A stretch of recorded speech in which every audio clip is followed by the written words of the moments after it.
Bonjour, c'est Catherine Ney, bienvenue dans mon podcast Inséparables. Pendant des années, j'ai arpenté les couloirs de l'Élysée, de Matignon, de l'Assemblée nationale, ce qui me permet de vous raconter ces petites histoires qui sont l'assaisonnement indispensable de la grande histoire. Entrer dans l'intimité des couples qui ont épousé le destin de la France, des couples inséparables, liés à jamais. Puis je voudrais dire à Cécilia et à Judith... Ma vie, je ne la regrette pas du tout. Mais elles sont très belles toutes les deux, sur le perron de l'Élysée. C'est un honneur d'être la femme du président de la République française. Vive la République et vive la France. C'est pas un spécialiste de la félicitation conjugale. Pourquoi voulez-vous qu'à 67 ans, je commence une carrière de dictateur ? J'aime faire plaisir, je n'aime pas faire de la peine. Dans le nouvel épisode que vous allez suivre, Nicolas Sarkozy et Cécilia se connaissent déjà depuis plus de 20 ans. Lui pense à la présidentielle et pas seulement en se rasant. Il s'apprête à être intronisé en grande pompe pour devenir le patron de l'UMP. Mais elle, hélas, Cécilia, s'éloigne de plus en plus de lui.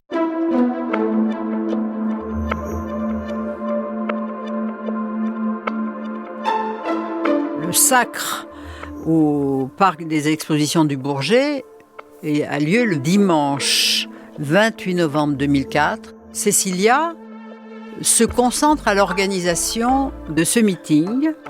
Elle supervise les moindres détails et Christophe Lambert, qui est un des dirigeants de Publicis, s'est proposé, à titre personnel, d'organiser avec un autre dirigeant de Publicis, ce grand show. On va faire vraiment la grande fête avec 40 000 militants, l'interview d'amis, de comédiens, de chanteurs, voilà. Et donc, il faut faire une fête. Et donc, elle s'implique avec Richard Attias, qu'elle ne connaissait pas, et c'est un succès. Nicolas Sarkozy, il est heureux. Le soir, il va dîner avec des amis qui découvrent qu'il y a deux autres personnages qu'il ne connaissait pas. C'est Richard Attias et Christophe Lambert qui sont là, à l'île de la Jatte, sur l'île de la Jatte, dans un restaurant. Ils sont tous ensemble et Cécilia, l'air épanouie, rêveuse. Enfin, tout le monde est content. Cécilia, lorsqu'elle arrive au parti, où Nicolas Sarkozy lui a donné un vrai rôle, pour la première fois un salaire, elle est toujours auprès de lui, elle est sa conseillère, mais elle sent bien qu'auprès de l'organisation du parti, qu'il remet au travail en voulant le doter d'une vraie structure, d'un vrai projet. Cécilia est là, mais elle voit qu'elle n'est pas respectée des collaborateurs parce qu'elle écrivait des notes, je préconise, tout le monde se moquait un peu d'elle, et elle se sent un peu rejetée. Mais elle a quand même trouvé une activité qui lui plaît. Elle a découvert l'événementiel et elle trouve que c'est très très intéressant. Donc, elle a imposé au parti de confier à Public Events tous les événements grands et petits du parti. Voilà. Alors, elle aime tellement l'événementiel, elle a les yeux qui brillent en parlant, qu'on finit par comprendre que c'est pas tant l'événementiel qu'elle aime que Richard Attias.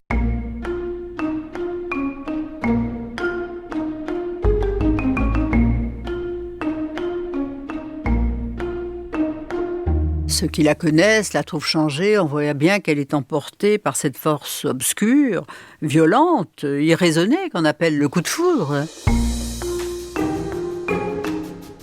Le 12 mai 2005, il y a ce grand meeting, c'est pour préparer le oui au référendum sur la Constitution. Et là, il y a le grand show de l'UMP dans lequel Nicolas Sarkozy s'est donné à fond pour entraîner son camp à voter oui. Et elle est là organisée avec Richard Attias ce meeting. Et moi, je me souviens, il y avait la foule et ils étaient tous les deux avec des casques sur la tête. Ils se suivaient, ils regardaient tout et on aurait dit des jumeaux.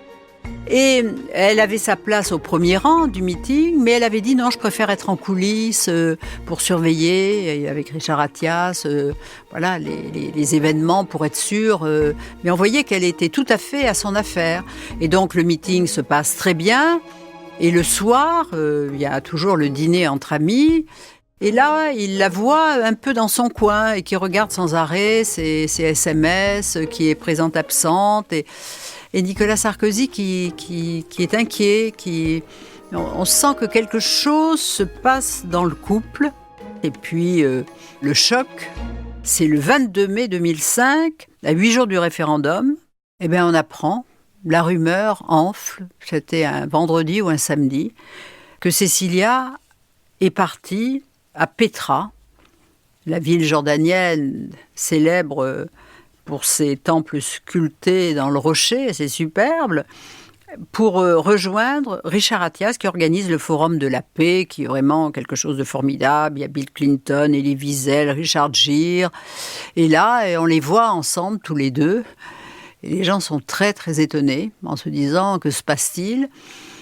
Et Nicolas Sarkozy, qui l'a appris et qui a tenté de l'empêcher de partir. Il a même, quand son chef de cabinet, Laurent Solly, lui a dit Cécilia est en train de prendre l'avion, il a foncé au Bourget, il n'a pas pu la retenir, elle est partie. Mais lui, au retour, il était comme abattu et il a renoncé à participer au journal de 20h de Claire Chazal le dimanche à 20h. Alors, ce n'était pas son genre de bouder cette exposition médiatique si importante.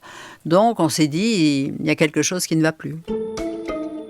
Mais la rumeur est telle qu'il est bien obligé de faire front et de s'expliquer. Et il dit, mais oui, nous sommes comme tous les couples, nous connaissons cette épreuve, mais nous allons la surmonter.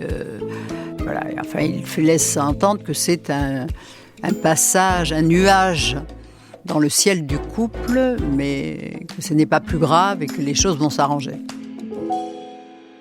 Le 29 mai, on les voit au bureau de vote ensemble. On pourrait croire que les choses continuent, que peut-être un peu de manière bancale, mais continuent, comme c'est une crise, comme connaissent tous les couples. Et en réalité, le feuilleton ne fait que commencer. Je me souviens, à Beauvau, il m'avait reçu un jour, un samedi matin, il était torse nu et il m'avait dit « Dans le fond, c'est noble de souffrir et si elle veut revenir, ça sera encore mieux qu'avant. » En tous les cas, on approchait du 14 juillet et son chef de cabinet, Laurent Solly, lui dit « Il y a Paris Match qui va sortir. » Et Cécilia est en couverture avec Richard Attias. Et la photo, évidemment, est terrible parce qu'on voit le couple qui regarde des plans d'appartements. Ce qui est pour lui un signe que quelque chose est en train de se casser irrémédiablement. Mais il écrit un livre qu'il appellera Témoignage, où il écrit dans le fond qu'elle était partie à New York, qu'elle va revenir, et d'ailleurs lui-même écrit le livre et part la chercher à New York avec Louis et la ramène. Alors pourquoi a-t-elle accepté ? Est-ce qu'il a mis une pression terrible ? Et l'on croit alors qu'elle est rentrée définitivement avec le petit Louis. Et alors, à l'époque, Nicolas Sarkozy racontait à tout le monde que pour fêter son retour, il l'avait amené chez Hermès, où il avait acheté un sac à sa femme, à sa fille. Moi, je disais, on n'offre pas un sac Hermès à une gamine, quoi, vous voyez. Donc, il était prêt à tout, vraiment, pour la garder, la gâter, lui donner peut-être ce qu'il n'avait jamais fait avant, être plus généreux, enfin, je ne sais pas. Il voulait absolument qu'elle revienne. Dans un moment de retour de Cécilia, qui allait repartir d'ailleurs 15 jours après, nous avons déjeuné ensemble. Et dans le courant de la conversation, elle m'avait dit « Mais Nicolas est l'homme le plus méconnu, il a une sensibilité, une humanité magnifique. » Mais elle ajoute aussi « Avec lui, j'ai toujours mis une partie de moi-même sous un oreiller. » C'est-à-dire qu'elle me faisait comprendre que, dans le fond, elle s'était dévouée à lui, qu'elle l'avait aimé, ça c'est sûr, ça a été une histoire, mais que dans le fond, elle était à ses côtés alors qu'il conspirait à la réussite de son projet, de monter toujours plus haut et d'être président de la République, président du parti, et de cette vie-là, elle n'en voulait plus.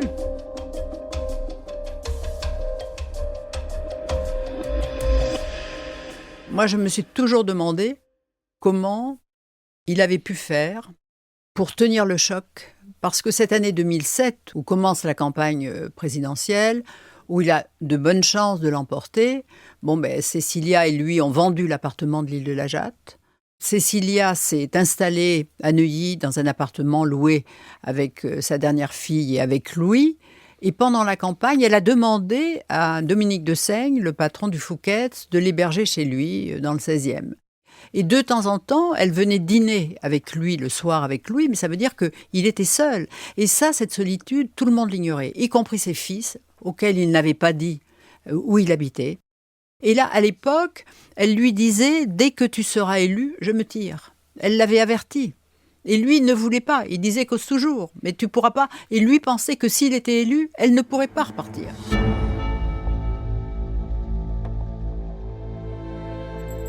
Rien ne va plus, mais il faut sauver les apparences. Donc, premier tour de la présidentielle, eh bien, il faut bien que le couple vienne voter ensemble à Neuilly. Alors là, c'est Nicolas Sarkozy qui a monté tout un stratagème. Vous voyez, il est d'abord arrivé dans une voiture banalisée. Il est entré dans le parking sous une couverture. Et pendant ce temps-là, le chauffeur arrivait et se garait devant l'immeuble où habitait Cécilia pour attendre le couple. Donc lui, il a pu monter dans les étages, rejoindre Cécilia, où ils sont descendus avec les filles, ils sont allés, voilà. Pour les Neuilléens, le couple tenait toujours. Mais 15 jours plus tard, le 6 mai, Cécilia refuse d'aller voter avec lui. Elle ne veut pas se montrer parce que lui, il était dans une optique de conquête du pouvoir.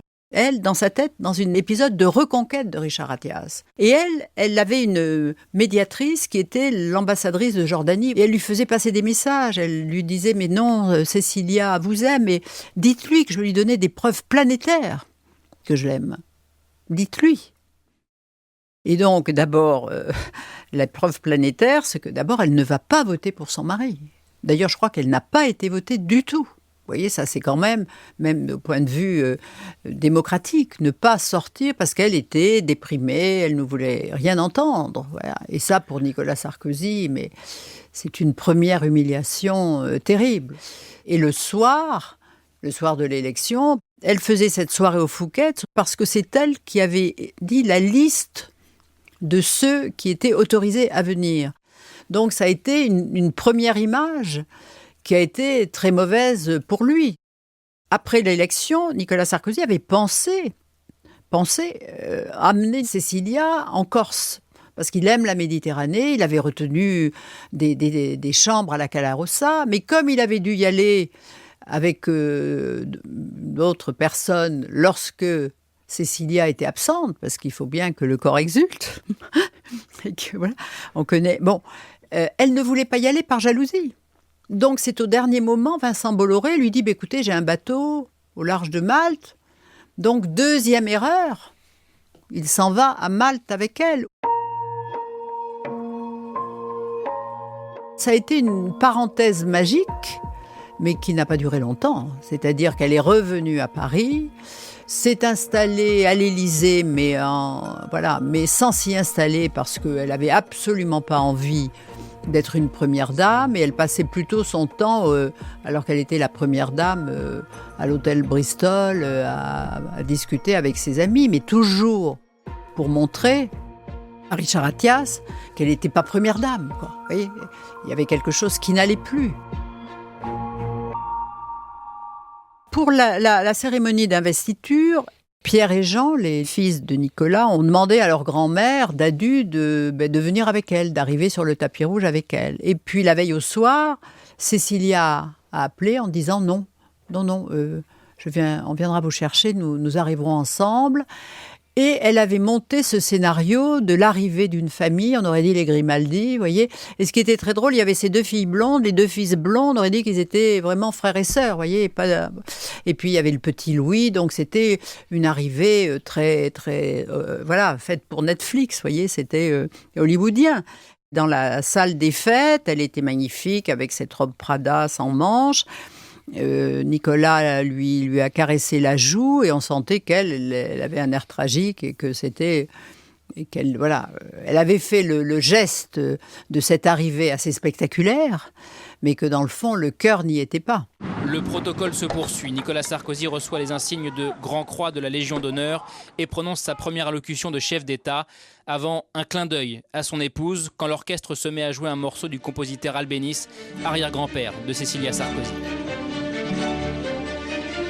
Il est maintenant 14h. Après un déjeuner avec ses proches, Nicolas Sarkozy quitte le palais et remonte les Champs-Élysées jusqu'à l'Arc de Triomphe pour son premier bain de foule de président de la République. Un mois après l'élection de Nicolas Sarkozy, il y a le sommet du G8 en Allemagne, à Heiligendamm, où il rencontre Vladimir Poutine pour la première fois. Et Cécilia avait réussi à l'accompagner. Et je me souviens de l'arrivée de l'avion où le couple présidentiel descendait et elle était en tailleur-pantalon de Saint-Laurent blanc, elle était absolument superbe et on voyait que le président voulait lui tenir la main et qu'elle, elle ne voulait pas. Et l'image, voilà, une image déjà insigne. Et puis le soir, au dîner officiel, elle était arrivée dans une robe à dentelle noire d'Alaïa, bras nus, chaussée de ballerines. Et elle ne portait qu'un seul bijou autour du cou. C'est une petite chaîne en or avec 2 cœurs enlacés qui était du joaillier d'Invan, qui était qu'un cadeau de Richard Attias. Donc, deuxième message, mais surtout le lendemain matin, alors que la réunion durait encore plus de 24 heures ou 48 heures, elle exigeait de rentrer par l'avion de réserve, seule avec son garde du corps, pour aller préparer l'anniversaire du petit Louis. Vous voyez ? Donc, gros caprice auquel il cède. Elle ne reste pas. Vous voyez le prétexte. Et nouvelle humiliation, on voit dans les images le soir qu'il chemine à côté de Vladimir Poutine. Il est au téléphone, ce qui est quand même, quand on est entre chefs d'État, on ne téléphone pas comme ça, mais là, il parle, et tout d'un coup, on voit qu'il passe son téléphone à Poutine, voilà. Et alors après, on lui demande, mais pourquoi vous avez passé votre téléphone ? Ah, ben c'était Cécilia, je voulais qu'il lui dise bonjour. Vous voyez, lui, au contraire, il essayait, pour les journalistes, d'y regarder, j'étais avec Cécilia, donc notre amour dure toujours, pendant lequel elle était partie. Et on sent c'est un moment où il est très malheureux parce que il dit je ferai qu'un quinquennat.